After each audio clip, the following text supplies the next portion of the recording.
എന്താ നോക്കണേ, പള്ളി കണ്ടിട്ടാ സംഭവം കൊള്ളാം അല്ലേ? നമ്മുടെ വീടിൻ്റെ അടുത്തുള്ള പള്ളിയാട്ടോ, ചെറ്റപ്പാലത്ത്. അടിപൊളി പള്ളിയാട്ടോ. ഒരു ഉച്ച സമയത്തൊക്കെ പള്ളി കാണാൻ ഒടുക്കത്തെ ലുക്കാട്ടോ.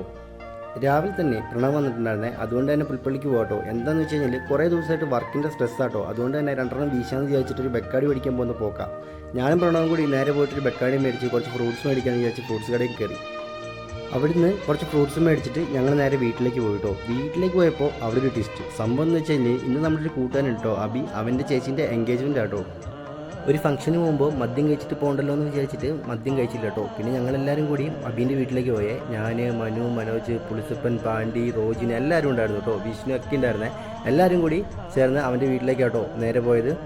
പോയ വഴിക്ക് ഇച്ചിരി വൈബായിരുന്നേ, കാരണം എല്ലാവരും ബൈക്കൊക്കെ എടുത്ത് നൈസായിരുന്നു കേട്ടോ. അബീൻ്റെ വീട്ടിലേക്ക് കയറി ചെന്നപ്പോൾ തന്നെ കണ്ട കാഴ്ച ഇതായിരുന്നേ. ഇതൊരു പോൾ പരിപാടിയായിരുന്നു കേട്ടോ. എന്താണെന്ന് വെച്ച് കഴിഞ്ഞാൽ അമ്പിളീസ് കിച്ചൺ എന്ന് പറഞ്ഞ ടീമിനാട്ടോ ഇവർ ഫുഡിൻ്റെ പരിപാടി കൊടുത്തിട്ടുണ്ടായിരുന്നത്. ഇവർ ചെയ്തിട്ടുള്ളതാട്ടോ ഈ പരിപാടി. എന്താണെന്ന് വെച്ച് കഴിഞ്ഞാൽ നമ്മൾ പറയുന്ന ചായ മൂപ്പരേഡ് ചെയ്തു കേട്ടോ. ലൈറ്റ് ആണെങ്കിൽ ലൈറ്റ്, വിത്തൗട്ട് ആണെങ്കിൽ വിത്തൗട്ട്, എനിത്തിങ് എൽസ് മൂപ്പരേഡ് ചെയ്തു കേട്ടോ. അടിപൊളിയായിരുന്നു കേട്ടോ. ഇവരുടെ ഫുഡിൻ്റെ കാര്യമൊക്കെ പറയാനാണെങ്കിൽ കിടുവായിരുന്നു കേട്ടോ. പിന്നെ കുറച്ച് ചടങ്ങുകളുണ്ടായിരുന്നു കേട്ടോ. എന്താണെന്ന് വെച്ച് കഴിഞ്ഞാൽ കല്യാണത്തിൻ്റെ ഡേറ്റ് ഫിക്സ് ചെയ്യുന്ന ചടങ്ങുകളായിരുന്നു കേട്ടോ പിന്നീട് ഉണ്ടായിരുന്നത്. അതെല്ലാം കഴിഞ്ഞ് കല്യാണത്തിൻ്റെ ഡേറ്റ് ഫിക്സ് ചെയ്തിട്ടോ ജനുവരിയിലേക്കാണെന്ന് കേട്ടോ പറഞ്ഞത്. പിന്നെ ഞങ്ങളെല്ലാവരും കൂടി ഫുഡ് കഴിച്ച് ഫുഡ് അടിപൊളിയായിരുന്നു, കിടിലൻ ഫുഡായിരുന്നു കേട്ടോ. പിന്നെ ഞങ്ങളെല്ലാവരും അവിടെ നിന്ന് കുറേ നേരം വർത്തമാനം പറഞ്ഞ് ഫുഡും കഴിച്ച് നേരെ വീട്ടിലേക്ക്. അപ്പോൾ ഇത്രയേ ഉള്ളൂ ഇന്നത്തെ വീഡിയോ. ബാക്കി വീഡിയോ ആയിട്ട് നടക്കണം. ബൈ.